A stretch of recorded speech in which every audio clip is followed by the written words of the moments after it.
Good morning, Miss Frea Mae. Good morning, ma'am. Okay, Miss Frea Mae, can you tell me about yourself? Ma'am, I am Frea Mae G Gentapao. I'm 24 years old. I'm single mom and I'm high school graduate. Okay, I have few questions for you to answer. So let's start. Why do you want to work as a maid? I want to work as a maid to have high salary, ma'am, and to help and support my children education. Okay, why you choose Malaysia when there is a lot of other country? I choose Malaysia, ma'am, because it's near from Philippines and it's beautiful country and mainly offers job, ma'am. Okay, how are you qualified for this job? I qualify for this job, ma'am, because I'm hardworking and honest, ma'am. Okay, may I know what is your education level is?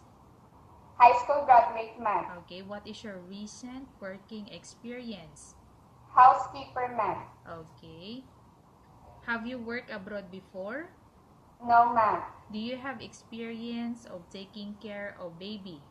Yes, ma'am. And whose baby you are taking care of? My two children, ma'am. Okay. How about elderly? Do you have the experience? Yes, ma'am. And whose elderly you are taking care of? He is my grandfather, ma'am, and he is 83 years old. 82 years old. Okay. Do you have any other special skills? Yep. No, ma'am. Okay. Do you have Are you sure you don't have any special skills? Yes, ma'am. Okay. Okay, I'm going to repeat again the question. Do you have any other special skills like you are applying as a domestic helper, right? So, Yes, ma'am. may I know what are the skills, special skills being a domestic helper? Dishwashing, ma'am. Laundry, ironing, and cooking, ma'am. Okay. Are you willing to learn new skills? Yes, ma'am. Are you willing to work with a family where the mother-in-law or any relatives stay together? Yes, ma'am. Currently, are you still working now? No, ma'am. Do you have do you know how to cook? Yes, ma'am. Can you give me example or what sort of food can you cook? Filipino food, ma'am. Like, for example? Paksiw, tinola, mechado, apitada, Okay, ma'am. are you aware that you will have to do washing, cleaning, ironing and cooking? Yes, ma'am. From all the household works like cooking, cleaning, ironing and washing, which do you like most? Washing and cooking, ma'am. Okay, if ever you were selected to work in Malaysia, who will take care of your kids? My mother, ma'am. You are not allowed to use handphone or cell phone during working hours. Yes, ma'am. You are only allowed to use handphone or cell phone after you finish all the works and when going to bed. Yes, ma'am. You are strictly needed to surrender the handphone to your employer in the morning, and your employer will return back to you once you're going to bed. Yes, ma'am. If ever your employer finds out that you're abusing of using your handphone and it's affected your work performance, your employer will confiscate your handphone and you're not allowed to hold it anymore. You're Okay, I'm sorry. You're only allowed to bring normal phone and you're not allowed to bring smartphone. Are you agree for Yes, the terms and condition? yes, ma'am. Okay. Are you agree to the Are you agree to the rules and regulation for the handphone? Yes, ma'am. How many years is the contract as you agreed and understand? 2 years, ma'am. Can you describe for me your ethics or your attitude? Ma'am, I'm hardworking, honest, kind and polite, and disciplined persons. Okay. How can you assure to us that you will work hard in Malaysia? I will, I will do my job well and I will follow the rules and regulations that you will ask me to follow, ma'am. Okay. Can you promise not to use a telephone without the permission of your employer? Yes, ma'am. Can you promise not to put on makeup but to dress properly while work? Yes, ma'am. Can you promise not to invite friends and relatives without the consent of your employer?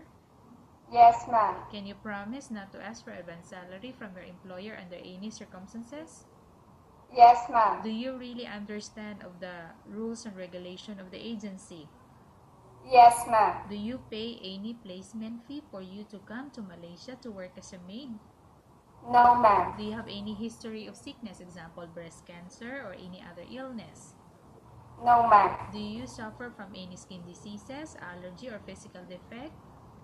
No, ma'am. Have you suffered from any serious illness? No, ma'am. Do you smoke? No, ma'am. Do you have any tattoo in the body? No, ma'am. Do you take any prohibited drugs before? No, ma'am. Have you undergone any operation or surgery? No, ma'am. Are you medically fit? Are you fit to work? Yes, ma'am. Are you in any medication? No, ma'am. Are you allergic with any food? No, ma'am. Are you prepared to work for the employer of any race? Yes, ma'am. Are you prepared to eat the type of food taken or given by your employer?